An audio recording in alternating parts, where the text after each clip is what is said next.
I see a lot of you young women on here getting excited. Every man that I've gone on dates with that has been I'm 30 years old and I couldn't be more uninterested in marriage and dating. The hardest thing after dating a piece of shit man that just ruins your outlook.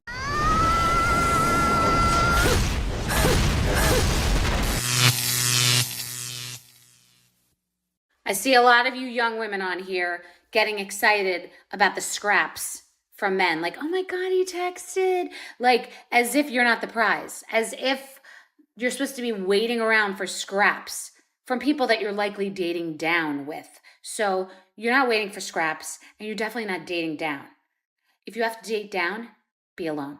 If you have to wait for scraps, be alone. Oh, hell no! every man that I've gone on dates with that has been a masculine energy man. He's secure, he's confident, he's financially successful. They never ask me about my work, my job, my career. They don't ask me at all. They don't care. They don't care if I'm CEO or if I'm working minimum wage. They do not care. They maybe around date 3 will maybe be like, what do you do? And it's more like just kind of curious as far as like getting to know me. And it's usually like, do you like what you do? Do you like your job? Do you like what you do every day?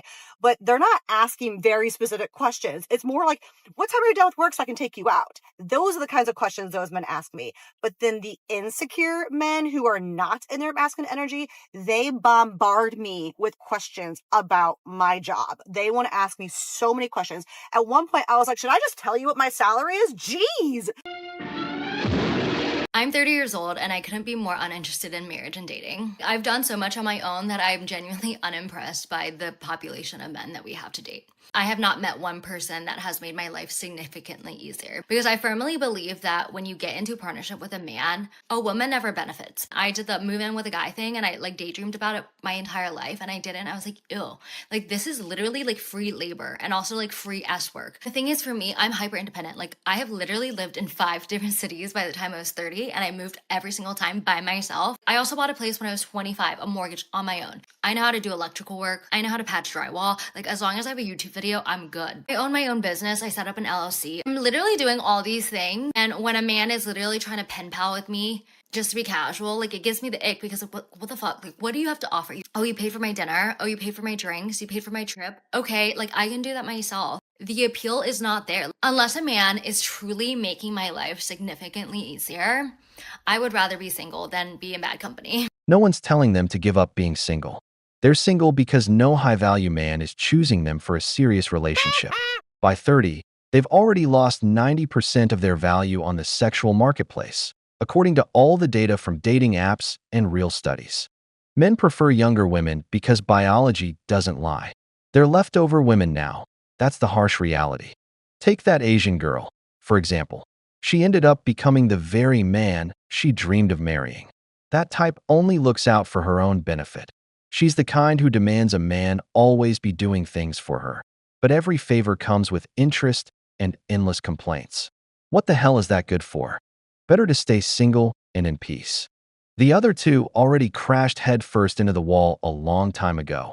And as we all know, the wall doesn't forgive. Now they speak from pure assumptions and resentment, because I highly doubt they've got a line of decent guys waiting for them. With their toxic advice, they're pushing 20-year-old girls to reject good men and end up just like them, alone, with cats, and face first into the wall. The hardest thing after dating a piece of shit man that just ruins your outlook on love is not the actual man, because you understand that most men are pretty fucking shit and not all men are going to be for me. That's not the problem. But the version of yourself that attracted that man, that accepted that man, that allowed that nonsense and bullshit in your life, facing that version of yourself dead eye in the mirror like, yeah, we did that. We did that to ourselves, didn't we? That's the hard part, because you're like, damn.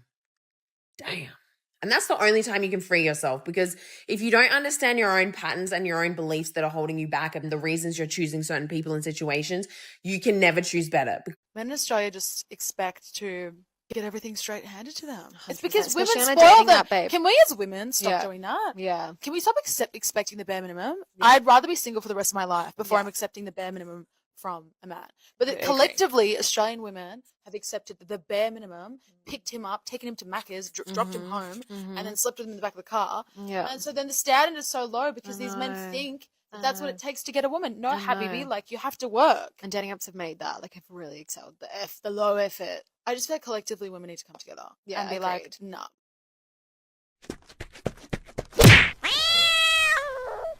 Insecure men will literally ruin your life. You think they're just like cute and possessive at first until it's really not cute anymore and it's actually really weird and kind of scary. I used to be the girl that was like, I want a guy that's mean to everyone but nice to me. I don't want that anymore. This is actually a huge indicator of an insecure man. A guy that's just like mean to people. As I've gotten older, the more I'm like, no, I actually really want to date a guy that's kind to people and is warm and inviting. Doesn't mean he has to be flirting with everyone, but I'd much rather have a nice guy over a mean guy. A lot of people don't like that guy, or they have like bad stories or experiences with them.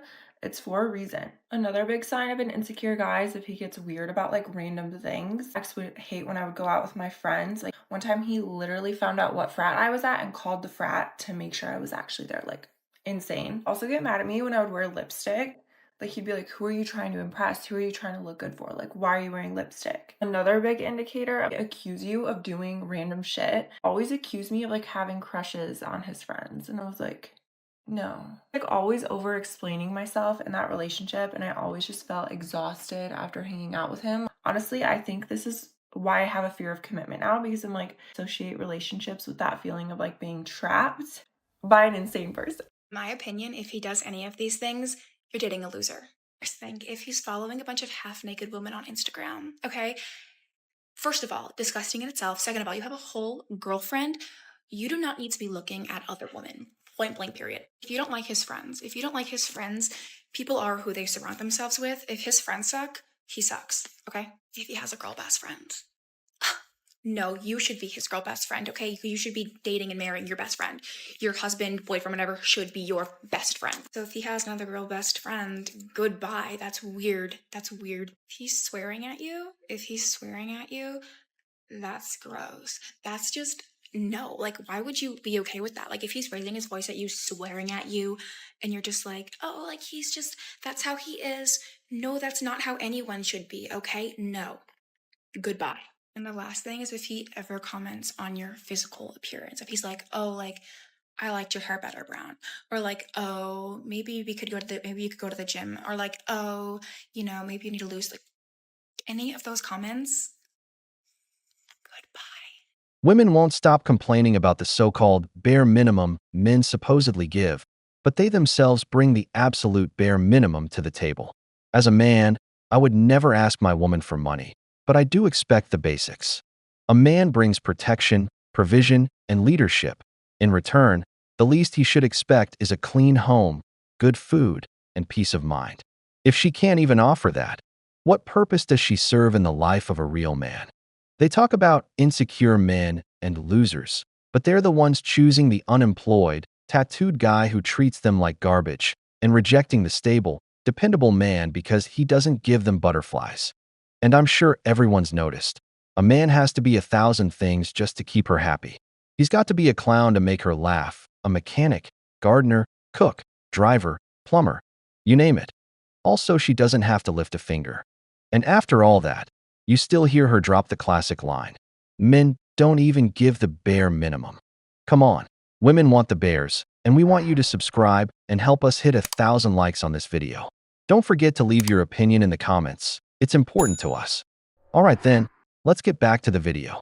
You have to be careful about dating men that believe that they're a victim, like they're a professional victim. They always will give you an excuse as to why they aren't doing something for you or why they're just not being able to get to where they need to be in life. You really want to take a look at that, because a guy who is very comfortable being a professional victim, he is never going to be someone you can rely on. He's always going to have his own issues, his own problems. He's not a problem solver. He's not someone that takes charge of his life. He's constantly in this state of mind of like, woe is me. Why do things happen to me, right? He's not like someone that's a fixer. So when you date a man who is always giving excuses to you, who never steps up, whether that's stepping up as a boyfriend, as a partner, a husband, or even as a provider to you, and he's always making excuses for you, you are going to constantly be in a state of like resentment and never fully taking him seriously. Like, you're never going to feel you can rely on him because he has his own issues to deal with. Like, he's constantly always doing something that he needs to work on, and never to go and uplift you in the dynamic, or even then step up for you in the dynamic. Don't feel bad for men like who are constantly always just like, there's always something wrong with them, always going through something, right? Not to say like you can't help your man like when he's down times, but if he's always a victim, you're going to be so mentally exhausted. You're going to feel like your energy drained from this man, and you're not going to get the most like loving and satisfied relationship from him. Please date a man that like is a fixer, who, you know, knows that a situation is temporary and then he'll fix it, right? Or even then he knows that he needs to step up for you in the relationship, and one little hurdle is not going to get him down. So please just like be careful. Don't date men that are constantly in victimhood, because that's really dangerous for you to date as a woman. You want a take charge type of guy who is going to step up for you in the relationship, or step up in general. That's when you'll have the most satisfying relationship as a woman. I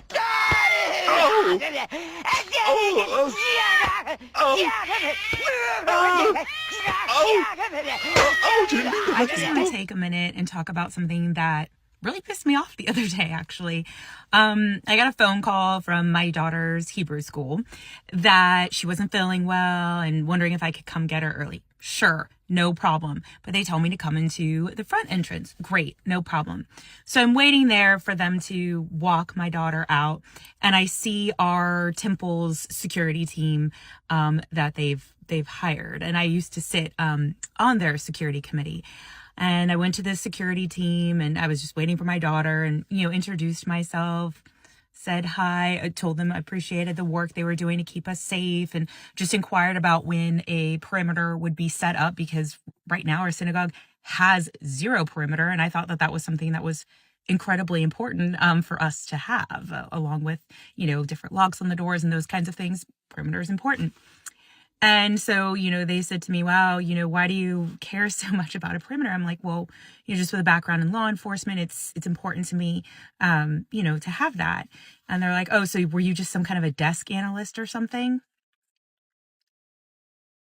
Not okay. Just because I'm a female and just because I'm picking up my daughter from school doesn't mean that your brain should automatically assume that I was a desk analyst. There's nothing wrong with being a desk analyst, but I have to wonder, if I was my 6'1" husband rolling in to pick my daughter up from Sunday school, what they would think about his position in those law enforcement agencies. So I'm assuming and thinking that those men may have wives, mothers, daughters, sisters, you name it. Treat them with the same kind of respect that you would treat your male counterparts. I know some folks are going to be thinking that I'm just overly sensitive to this, and I get that. But this is something that I have had since I was 21 years old. I'm 45. I'm constantly questioned about what my role was at these agencies. Folks, I was in the field. I was a special agent. I served in war zones, and I'd served 9 different tours overseas. So stop it. Stop rolling your eyes at women when they say that they weren't desk officers, and stop assuming that that's what our jobs were at these places. Okay, end rant. Have a great day, everyone. I'm sure that security guard is tired of having to listen to Karens who show up to pick up their kids and try to tell him how to do his job. His attitude is a natural reaction to how many times I'm sure that's happened to him. Men don't play the victim. We're just testing you. Most women are only with you when everything goes their way. Zero effort on their part, while you provide like a king. But the moment things get tough or uncomfortable, suddenly you're not doing enough. Men see that clearly. You're only good for the easy times, but when it gets hard, you disappear. Women like that always end up alone, because at the first real problem, they label you a loser and run, no interest in standing by your side. That's why you should never give a woman everything all the time. Make her fight a little, make her sweat, and you'll quickly find out who the hell you really have next to you. I made the extremely tough decision to leave my husband last year after being with him for 21 years. We were married for 8 years. And my ex-husband is not a bad guy, wonderful father.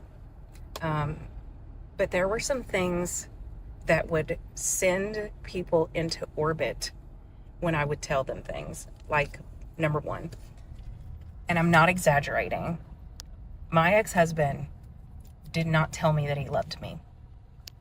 That sends people into outer space when I tell them that. That was something that I accepted, we'll call it accepted, but now I see it as settling. I had accepted this about him, but what ended up happening is years and years and years of what I will consider emotional neglect, unintentionally. I began to resent him. And there's a few videos that I want to make of things that I've learned, especially with us coming up on 1 year divorced, and what I learned about divorcing the good guy and what a villain that makes you, how hard it is on your kids. I just want this to reach someone going through the same thing or thinking about divorcing the good guy. And if you have questions, if you have concerns that you have for yourself or your kids, drop it in the comments. I'd love for somebody to ask me something because I feel like my story can help somebody. We're going to start here. Oh, hell no! It's hard to imagine. 21 years of marriage, a life built together, being a devoted father, spending decades providing for a woman, and suddenly, overnight, she leaves you because she's bored and needs some excitement. How convenient. My father always put it plainly. Women are addicted to attention and words of affirmation, even if they're complete lies. She just wanted to hear whatever would burn sweet in her ear, nice phrases that made her feel special. She didn't care how well you treated her, how many hours you worked, or how comfortable you kept her. In the end, all that mattered to her was how she felt in that moment. Remember this, fellas, a man sacrifices for his family. A woman sacrifices her family for her happiness. And yeah, she's the villain here. But let's keep going, because this is just getting started. Yesterday, I posted a video about how I divorced my husband after being with him for 21 years. We were married for 8 years, and how he was the good guy.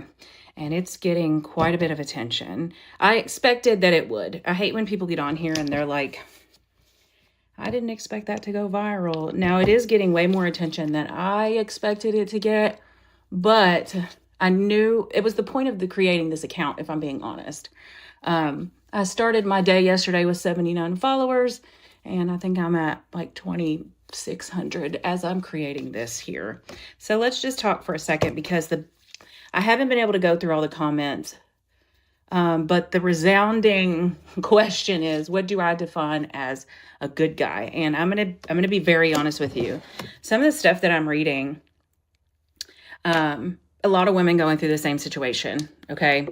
But what you all are describing and my definition of a good guy is not the same thing. Some of you. But my husband was a good guy. Like, he really was. I didn't divorce him because of anything other than I was not happy. I told him for years that he would be an excellent partner for someone, just not me. I just did not feel like we were a good fit for each other. And it was really hard to let go because we had been together for so long. And yes, one of the things I mentioned in that video was that he never told me that he loved me. And that was one of the things that I had accepted that eventually I grew to resent him for. That wasn't the reason why I left him. But it was, I've called mine and his relationship death by 1,000 cuts. Because that's essentially what happened. And I plan to go into detail, but my definition of the good guy is not that he was a good guy to everybody else, and he was not a good guy to me. He was a good guy. And I take full responsibility for my part in why the relationship was the way that it was. I left because I wasn't happy. I had checked out of that relationship long before I even knew that I was unhappy. And You know, I had a lot of people in my life, specifically my mother, who encouraged that I wait until my daughter graduated high school. Everybody had all these opinions, but nobody was in that marriage but me. I felt it was only fair that I left the minute that I realized I was unhappy. I created this account to help other women. I'm getting a lot of messages, and I'll get to the point where I'm able to really dedicate the time and attention to some of these specific questions. But my ex-husband he really was a good guy. He still is a good guy. He's just not the guy for me. And that was not an exaggeration. When I say that he quite literally did not tell me that he loved me, we'd been married 8 years, and I think our wedding day was the last time that he looked at me and said, I love you. Like, he didn't say it when he got off the phone. He didn't say it. That does not mean he did not show me in other ways that he loved me.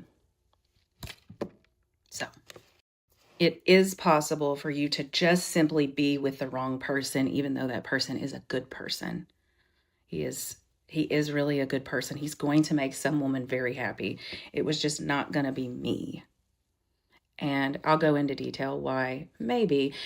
There's a lot of people who think they know one piece of the story, and so they know the whole story.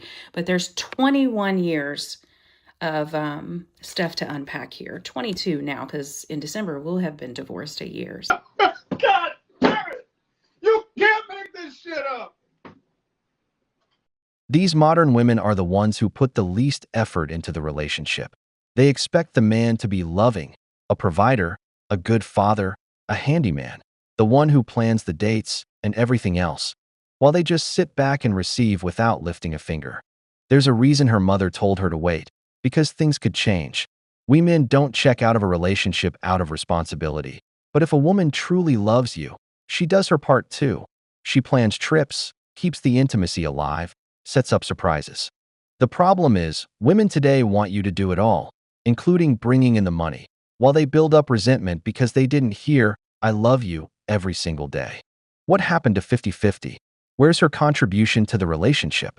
She walked away from a 21-year marriage because she was bored, said she didn't enjoy the sex, and wanted excitement with someone else. How convenient, right? But let's keep going. Women. A couple days ago, I posted a video about how I divorced the good guy after being married for 8 years, but we were together for 21 years. And that's gotten quite the attention, 2 million views at this point. I have made some follow-up videos saying that I would eventually tell my story the way I want to tell it on my own terms, because that's what I came here for. I've been very apprehensive because the comment section is gnarly. And I know that the reason why I left is not the same story as a lot of people, and it is very selfish. The reason why I left was very selfish. And I'm ready for all the hate that's going to come, because I know from that comment section and from my inbox that there are so many women who are afraid to say the same thing. Let's start here. People fail to realize a man can be a good guy, a great father, but a horrible husband. The reason why I decided to pick this comment is because it's the #1 liked comment. That means a lot of people resonate with that. A lot of you are married to a good guy on the outside, but not a good guy on the inside. That was not the case. Nobody will be able to convince me on any video and any comment that my ex-husband is a bad guy. I share one tidbit of information that I considered emotional neglect and that I was settling, but I accepted about him, was that he couldn't tell me that he loved me. And that was not an exaggeration. A question that I get a lot is, did you tell him you loved him? I did, but I stopped doing that after a while. My ex-husband and I met when I was 16. We had our first child when I was 19. A lot transpired over that time. In the beginning, yes, he could tell me that he loved me.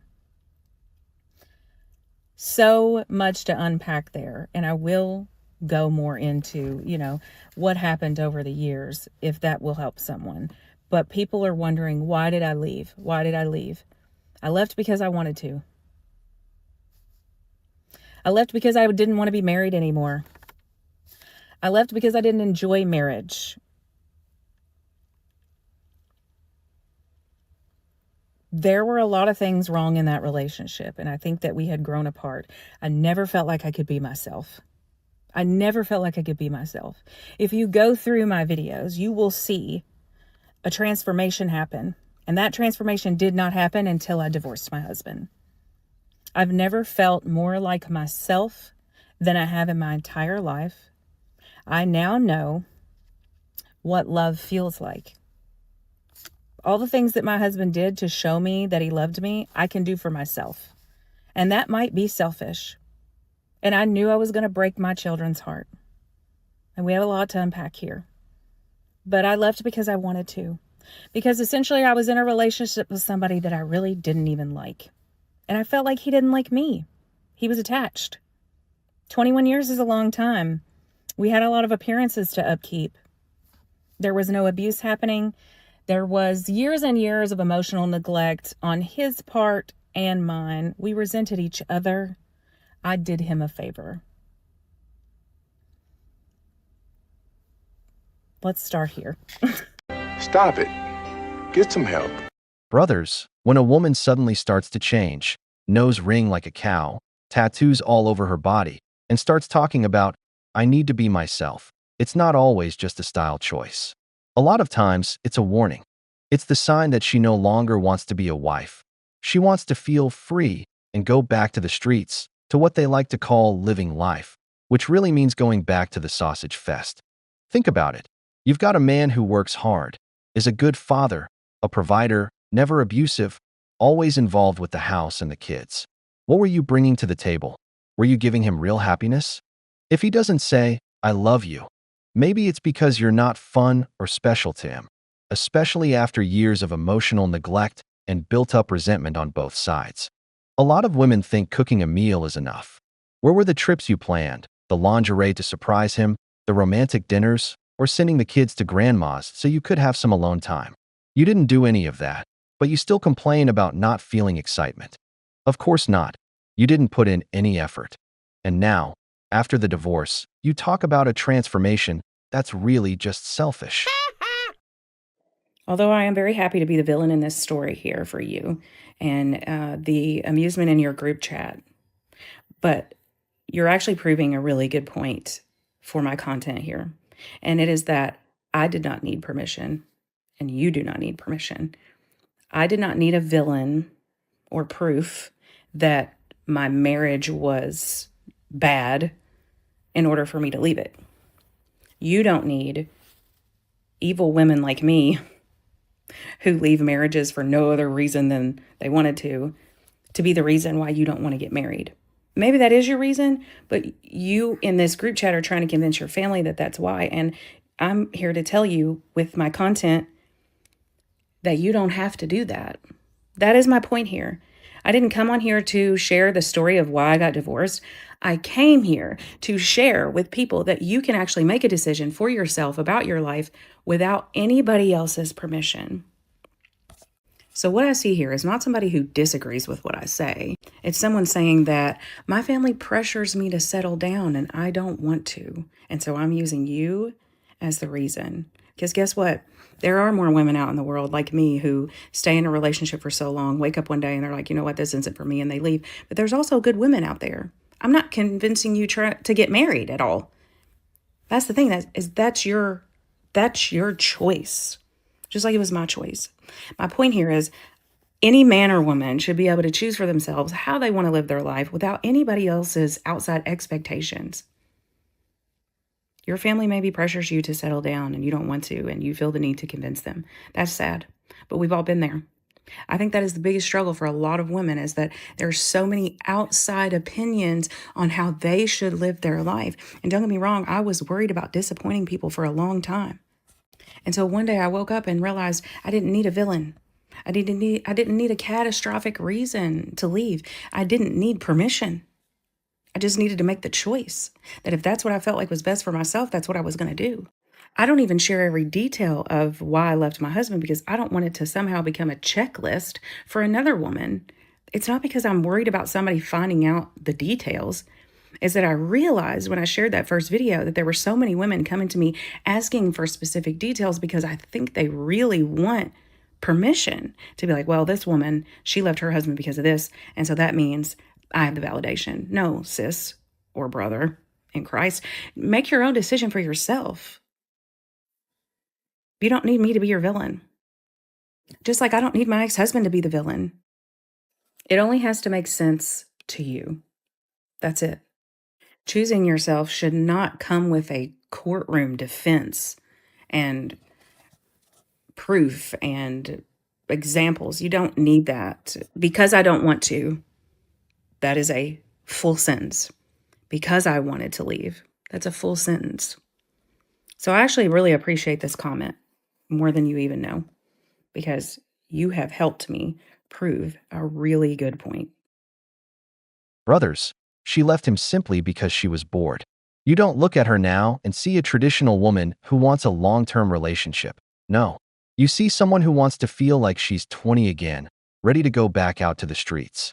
This woman got married at 19. Now she's over 35, and it's obvious what she wants: to get back into the sausage fest out there. And she makes it clear, she doesn't need a reason. She just went after what she thought was best for her. Purely emotional decisions. But let's take a look at some interesting comments. Nose ring theory. Too many movies are corrupting expectations in marriage. A home is not something that should be broken only because your spouse, who behaves well towards you and the kids, has not called you beautiful or said that he loves you. Especially when you knew in courtship that he's not an expressive man. I think the real problem here is emotional neediness. You should have made it clear to him during courtship that not saying he loves you is a deal breaker. How much you getting in child support/alimony? How big is the house you got in the divorce? I don't understand why most women who separated still feel like their ex need to talk or meet with them. I thought the whole point of separation was not to see each other. You cannot have your divorce and still want to run your separated relationship. And again, it rings true: a man will sacrifice his happiness for his family, and a woman will sacrifice their family for their happiness. My husband is the good guy too. Great provider, loves our children, etc. I'm unhappy, and have been for years. He's, as you said, not the guy for me. My ex-husband was a good provider and a good dad. But that's where it ended. Emotionally draining being a married couple, but being a single mother. The only thing I didn't do was work. He worked, and that's where his duties ended. For years on years on years. Did you tell him? Taking him out for dinner and be like, I appreciate all you do, I see you, but there's one thing I feel like I'm missing, and I want us to work on it together cause I might miss things as well that I don't know. You're still a good woman if you leave a relationship, for any reason. Not being happy is a reason, and it's a completely valid one. And I need y'all to hear this part clearly. He was not a bad man. That's it. I need you to stop what you're doing. Pause this. Go listen to that. That is what I mean when I say my ex-husband was not a bad man. That's what I mean. And I've been holding off on touching on him being a good man again, because the comment section gets very vicious and everybody has their wild definition, very strict definition of what a good man is. She says at one point that he showed up in body, but not in spirit. Felt.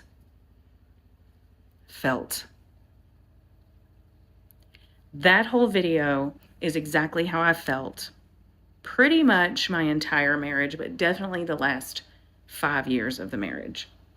Go watch that. I have literally held off making more content because I could not. I had the idea here. What makes my ex-husband a good man? And I couldn't put it into words. She did that for me. She did that. No, God! No, God, please, no! No! No! No! If you saw all the comments along with what the woman said, this confirms something I always tell men. Never let yourself go. Women are incredibly selfish. They will sacrifice the family for their own happiness. That's why I say, be selfish too. Hit the gym, buy clothes that fit you well, go out with your friends, and bring some drama into that woman's life. Even if it causes problems, remember this: emotion, whether good or bad, is still emotion. Women are addicted to that. She left him because she was bored. The men this happens to are the ones she knows will have a hard time finding someone new.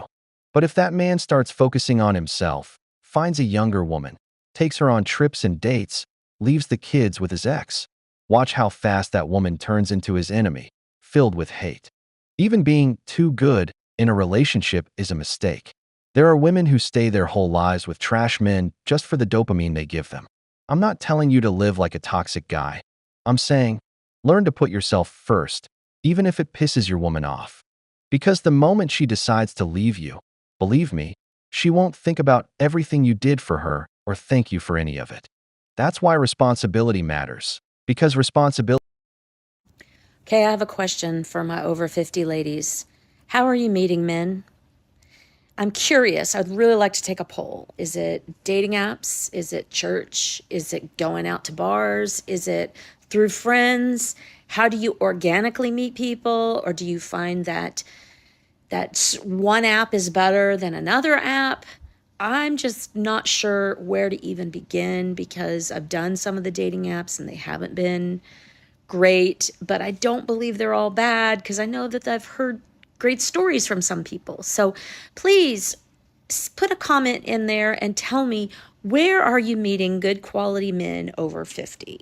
I'd really like to know. Dating apps aren't the best option for women over 50 because most men, even those in that same age group, set their preferences to only see profiles of younger women, effectively blocking the algorithm from showing them matches in their own range. Think about it. Most of these women are divorced, carry difficult experiences or past traumas, and many have adult children who sometimes complicate things and create unnecessary conflict. That's why a lot of men avoid that kind of drama and look for simpler relationships. In today's context, where so many older women are facing loneliness, a 50-year-old man in good shape can easily attract women in their 30s or 40s who are open to dating him. At the end of the day, the biological and social reality is that she's on the wall, and the wall doesn't forgive. Okay, all my Gen X single people, I have a serious question for you. So they're always saying, like with women, where are all the good women at? They're at home, alone, whatever. I don't stay home. I'm a very good person, but I cannot stand to be home by myself. It is so depressing. So I'm always doing stuff. I'm with friends. I'm with family. I go to church every week. I go to the gym. I mean, I'm getting out doing things. And it's still extremely hard to meet anybody. So my question is, and I may regret asking this because I hope that I don't get a lot of negative feedback, but so recently I'm very, I guess, old school, and I'm not going to approach a man even if I think that he is attractive. So I think the man should approach the woman. But my mom told me recently that I am very unapproachable.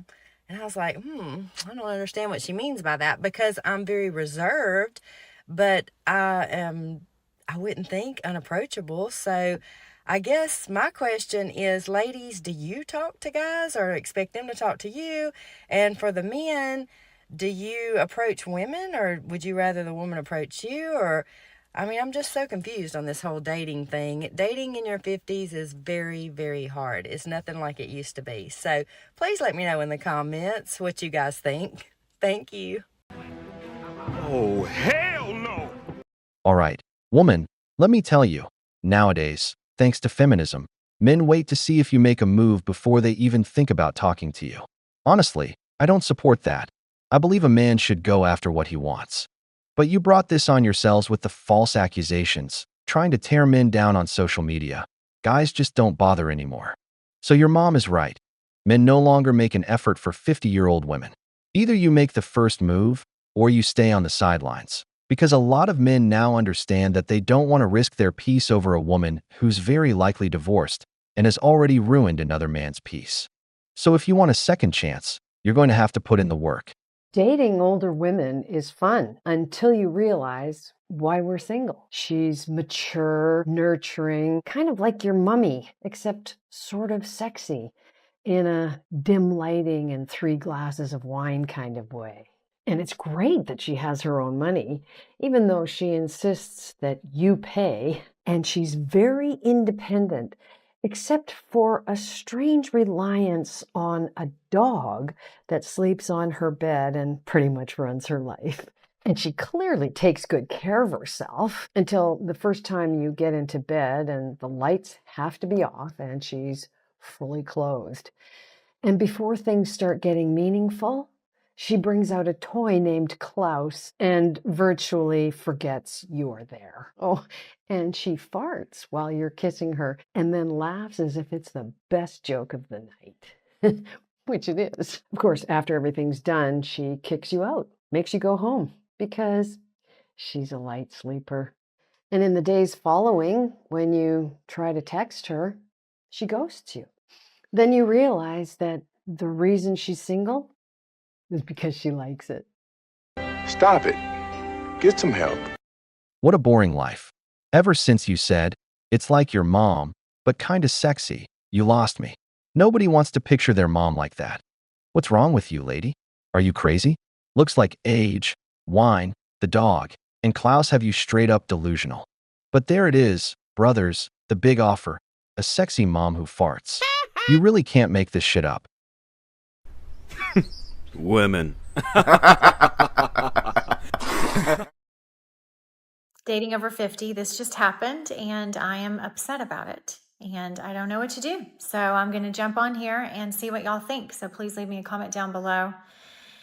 And I'm definitely a big believer in, you got to listen to your intuition. You got to look within, and I'm certainly going to do that. And I've kind of been doing that. But, I will tell y'all what just happened. So basically, Mr. GK and I had a date planned for this Friday. And, we went to lunch on Tuesday, which we've actually been doing that every week. And it was fun, whatever. But I have been getting some, intuitive hits of things that aren't lining up. I don't know. I can't really explain it. Maybe it's some of his behavior. Maybe it's like sometimes he takes longer to text back, which I know that's not a big deal. So I don't think that's it at all. I don't know. I actually went and even saw my therapist and she was like, Heather, those really aren't red flags. Those are more like orange flags. And so just don't worry about it. So I was really trying to just kind of figured what, it's probably my past, but there is some things in his behavior. So I'll give you an example. This morning, he texted me good morning and sent me this link to some video thing he was in. And so I responded and was like, oh, whatever, love it. You did such a good job. And then I said, so what time are we going tonight? Because when we talked on the phone last night, he was like, you know what? I don't really know what time I'll be able to pick you up tomorrow night. And I haven't really made a plan for what we're doing because my daughter, he has his kids this weekend and his daughter is, going to go to the lake, blah, blah, blah. So he's like, I'll let you know the time and place when I get in, and I figured this out last night. Well, then I woke up this morning and he didn't tell me, he didn't text me anything. And then when he sent me the good morning text, there was nothing in there about this is what time I'll pick you up. And so, that's why when I responded to his text this morning, when he sent me that video, I said, great job. But then I also said, what time will you be picking me up? And he didn't respond. And then I went to yoga and I got out of yoga. I sent him that text at 9 a.m. And then I got out of yoga at 11. I got home at 11:30. And then by noon, he still hadn't responded. So, and actually he left me on delivered, which I don't love that. So I thought, well, maybe he didn't read it because the first line said, good job. And then the second line was the line that said, what time are we going tonight? So I thought maybe he is in a meeting and he left it on delivered, so he didn't see the second line. So, of course, I sound like a teenager that I'm freaking out so much about the dumb freaking texting, which I, overthink it, I know. So I sent him a text at noon and I said, did you not get did you not read my above text? ? Because I'm thinking surely if you read it, you would have responded. So he called me and he said, right after that, he's like, hey, call me right back. So I did. 1 second, I'm watching my son's dog this weekend and he's being crazy. I'll show y'all. Oh my goodness. You guys stop it right now. Stop. And so basically we talked on the phone for an hour and not an hour, 30 minutes. And I said, he was like, listen, I'm really sorry, but this is my last weekend with Cocaine is a hell of a drug. You see why I talk so much about trauma and selfishness? This woman is dating a man who, before being a boyfriend, is a father. In other words, she knew exactly what she was getting into, a man with kids, with responsibilities, with limited time. And yet she acts like the world is supposed to revolve around her. That's why so many end up alone. They want the perks of a relationship but can't handle the sacrifice that comes with real life. And here's a warning sign. On the wall, the first symptom is the classic combo: dogs, a therapist, and paranoia. Now, the important part: the man isn't out in the streets. He's not missing because of some vice or another woman. The guy is with his kids, showing up as a father.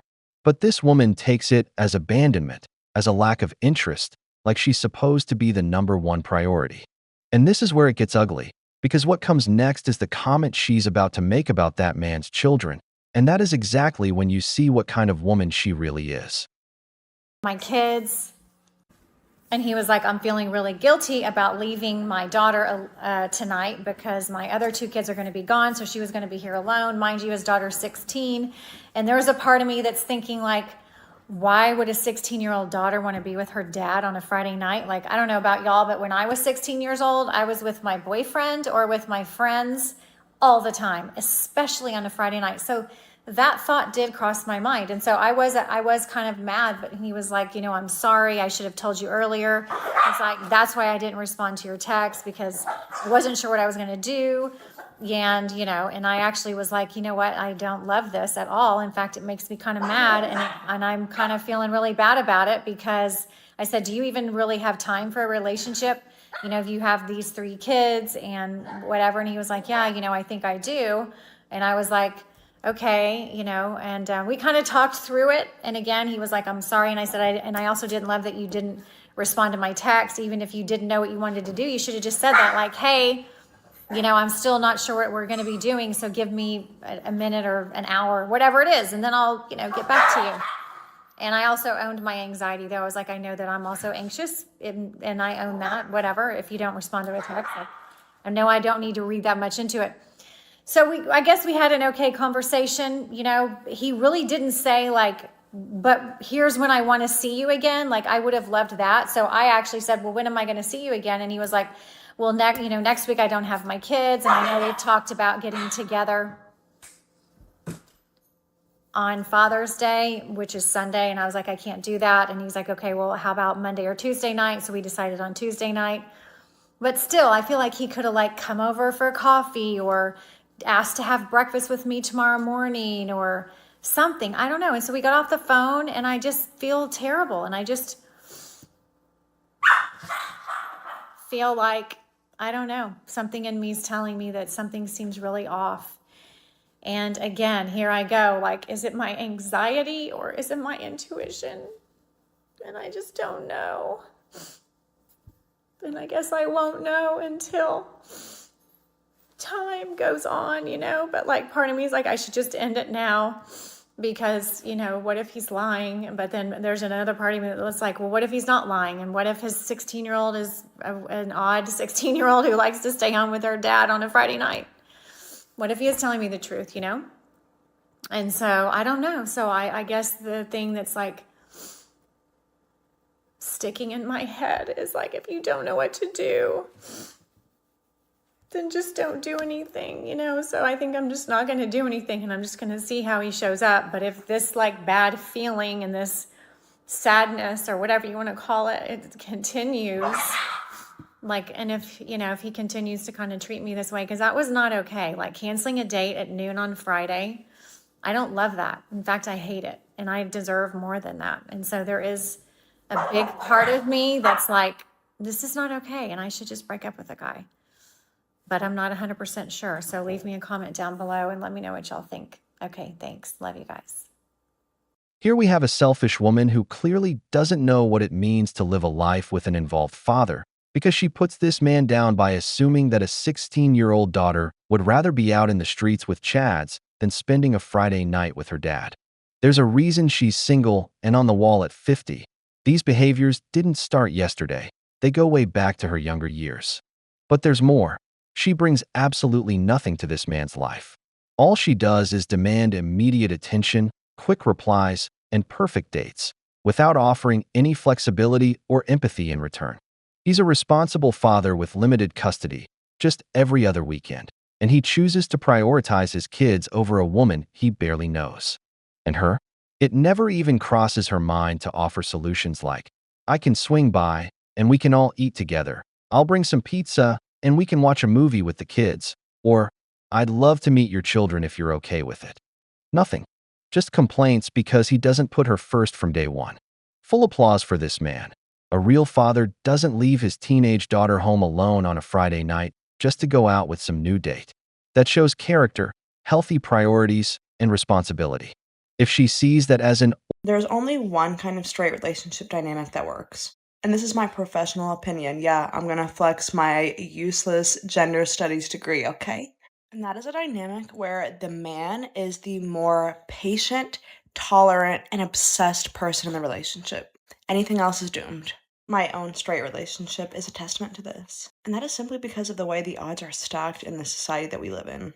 I don't make the rules, I'm just observing them. Look at any healthy, long-term straight relationship that you know of and tell me that this is not the dynamic. I'm so afraid to have kids because what if, worst case scenario, what if I have a boy? I would feel very sorry for that child if such a person was to be their potential mother, because unfortunately, this is really a sign of how much the prejudice against men has become almost normalized in our society, and that misandry is such a mainstream part of it, that this is not an uncommon sentiment that has been expressed by many women who despise men. They would rather not have children at all than have a boy. Sorry, have you ever met a boy, like at any age? Oh, wait, this is going somewhere, and it's disturbing. They're all obsessed with jacking off or violent things or violently jacking off. Well, that was just troubling. However, I would like to take this moment to address those women out there that happen to agree with what that person said. If you are of the opinion that you do not like the way that your child is behaving, or that they are doing inappropriate things, in your opinion, do you know whose fault that is? It's not the fault of the child, because they are a child. That would be the fault of the parents or parent who does not teach their child acceptable boundaries and appropriate behaviors. Parents are responsible for raising their children to be responsible adults, but some of you just want to blame it on their gender. It's time to accept some personal responsibility. Cocaine's a hell of a drug. I don't think guys realize how low the bar is. Girls will be talking to a guy and it's like, oh, he's taking interest in my life. Oh, he's asking me questions. The bare minimum. If you're talking to someone, anyone, forget a relationship, human connection, it's a back and forth motion. It's not a one-sided conversation. If you're talking to someone and you're telling them about your life, it is normal to do follow-ups and ask questions back and forth. I just saw this TikTok post and this girl was saying, I feel like men are afraid to ask questions. And I don't think it's that they're afraid to ask questions. They just don't care. They don't care to ask questions. And it's kind of sad because that is human connection. I feel like men are afraid to talk about their emotions to have some form of connection. What do you mean? I'm telling you about my day and I'm telling you, oh, I'm going on a trip soon. And you write back, I love trips. I'll be talking about my dog. And then if a guy says, oh, I love dogs. Okay, there's 1,000 other things we could ask here. Oh, you have a dog? What kind of dog do you have? That is my first immediate thought. But for some men, it's like, oh, I love dogs. They have to bring it and make it about themselves and tell you about themselves. That is literally how low the bar is, because there's a whole generation of men out there that just don't give a shit about you or your day or what you're doing because they don't ask questions and they don't want to get to know you on a deep, meaningful level. Everything has to be surface, or they just have to make it about them, which is actually so freaking sad. Come on now. If anything, I love asking people questions and I love getting to know them. It keeps life interesting. I don't want to just talk about myself the whole time. It's exhausting. Stop it. Get some help. I didn't used to enjoy telling men what to do, but that has changed. So, in my experience, men are submissive. They are the non-dominant player in the species, and they want instructions at all times. They want to be told what to do. Yeah, And I used to like kind of pussyfoot around the issue, like, oh, if you want to, or wouldn't you mind, or would it, would it be okay if, but now it's flat out like, this is what needs to happen. And I didn't even explain why. It's just yeah. Tell man what to do.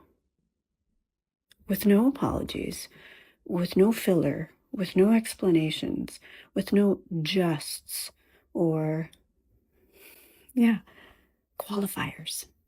Just boss them around. They like it. They do. They do. The funny thing is, she admits it herself. Her degree in gender studies is useless. How humble of her. Imagine being at a dinner with doctors and engineers, and you drop, "I'm a gender expert." The universities must be laughing while they charge thousands for that decorative little piece of paper. The longer a woman stays single, the more unbalanced she seems.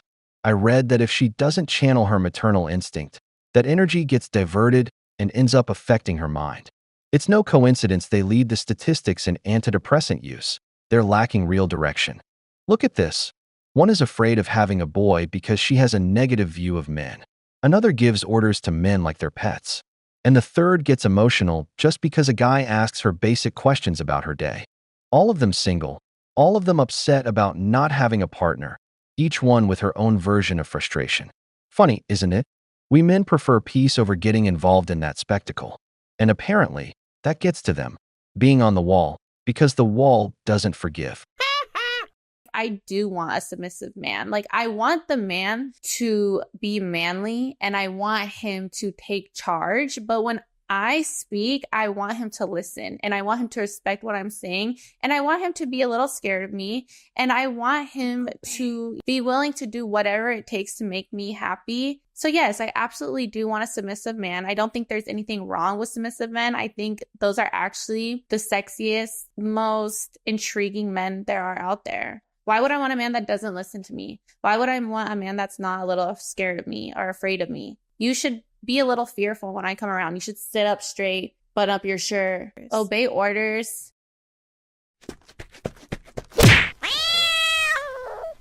Submission is a masculine trait, not a feminine one. Think about it. If submission was natural to women, they wouldn't need centuries of laws and religions and punishments to force women into obeying. Women would just obey. Throughout history, women resist, collaborate, and in hunter-gatherer societies, women share resources, food, and childcare. In history, women have led protests, strikes, revolutions. Men compete. Smaller men submit to bigger men. That's where submission came from. It's all from men. And these same small men turn around and say, wait, women and children are smaller than me.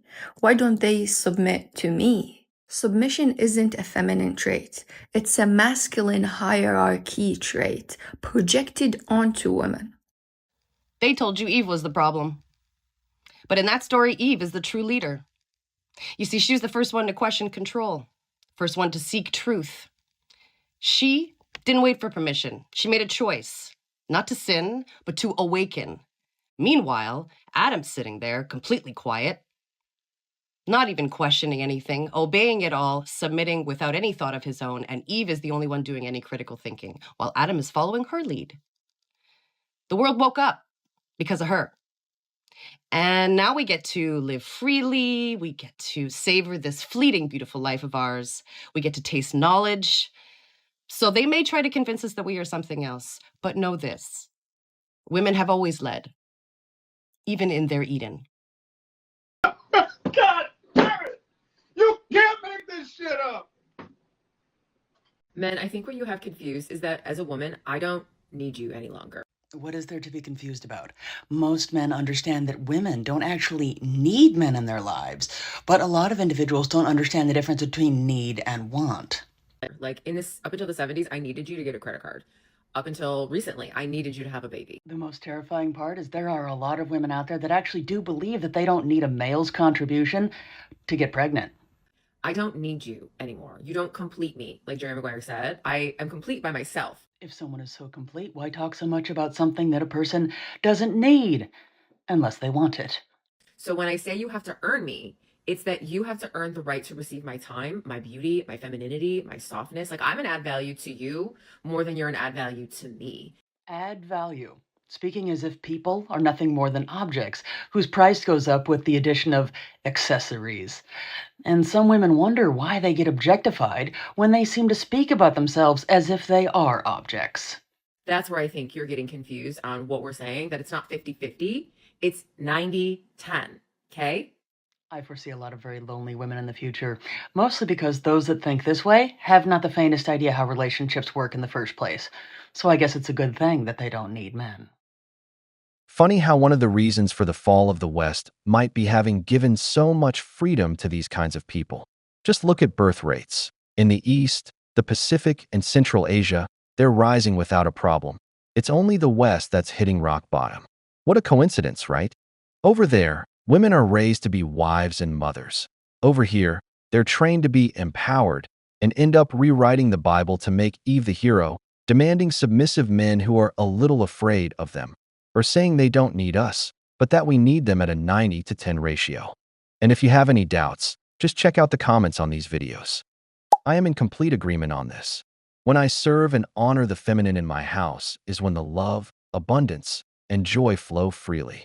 Mom of 2 boys, did I want a girl? Yes, but I wouldn't trade either of my sons for a daughter. They are the greatest blessing I have ever gotten. I was meant to be their mama. I can't imagine having a girl now. Ha ha ha ha ha ha ha ha ha. Never? The problem starts when you use words like never. We aren't servers. And if you're not happy now, the type of guy you want won't put up with you anyway. I'm a misandrist, but really want a boy. My partner and I have 4 girls between us already. I actually prefer to also have a boy, as that way there is no way that child will suffer from half the things I do medically. I prefer my child to have and do better in life. My mom wanted a girl. She got a boy and now hates me for it, like I was able to pick broken heart. As a masculine man/husband, this is fact. I live and breathe to respect, love, protect, and provide for my wife and family. I do ask from a woman's perspective if a man is meant to serve. What is a woman's mindset that also benefits her partner? Women will sacrifice their family for their happiness. Men will sacrifice their happiness for their family. In your honor, I rest my case. What she described is a one-sided relationship where the man are expected to put in all the work and the woman doesn't have to do anything. And somehow the man is supposed to be happy with that raising hands. I had a psych professor tell all the girls in my class if we wanted a marriage to last, we needed to find a man who loved us more than we loved them. This is why your degree is useless. The man has to prove himself to a man-hating woman, rather than finding a woman who respects herself and her partner. Men are meant to serve. The masculine is meant to serve the feminine. Tell me a relationship where a woman prioritizes everyone else over herself, where a woman bends over backwards for everyone else in her life. She does everything for her spouse, for her partner. None of that is reciprocated. She never has time to herself. She can't take care of herself. Tell me a relationship where that woman is happy. Tell me a relationship where that is a positive, joyful, beautiful marriage. Tell me a relationship where a man puts himself first and the woman is still happy. It doesn't exist. The successful, happy, joyful relationships that you see are where a man has a service mindset, where a man devotes and adores himself to the woman, to the feminine, where the masculine is serving. That does not mean that he's always submissive. That does not mean that she's always dominant. But the service mindset, the providing, the protecting, the serving, the devotion, the adoration, the respect for the feminine, that is the way we are meant to thrive in relationships. The masculine serving the feminine. Funny, isn't it? They preach that the masculine is meant to serve the feminine, that a man should worship, provide, and devote himself completely. And then, when he does, she ends up cheating on him, filing for divorce, and throwing out lines like, "You neglected me. I deserve to be happy," or "The kids need to see me happy." In the end, it all revolves around her happiness. It's no coincidence there's a saying, a man sacrifices his happiness for the family. A woman sacrifices the family for her happiness. That's why they initiate 80% of divorces. They expect the world to revolve around them, for the man to serve without question. And then they're surprised they don't have a partner. Of course, they don't realize that no man with options is going to sign up to live under a dictatorship. That's why the wall will keep collecting victims, because the wall doesn't forgive. Women. We've reached the end of the video, but before we go, the questions are for you. Why do they demand that men worship and serve them if they also claim they don't need us at all? If women no longer need men and would rather rewrite the Bible to make themselves the eternal leaders, then why do they end up so alone and talking so much about us? If you enjoyed the video, hit the like button, subscribe to the channel, and turn on the notification bell. Your support means a lot to us and motivates us to keep creating more content. Stay tuned for the next video from the wall.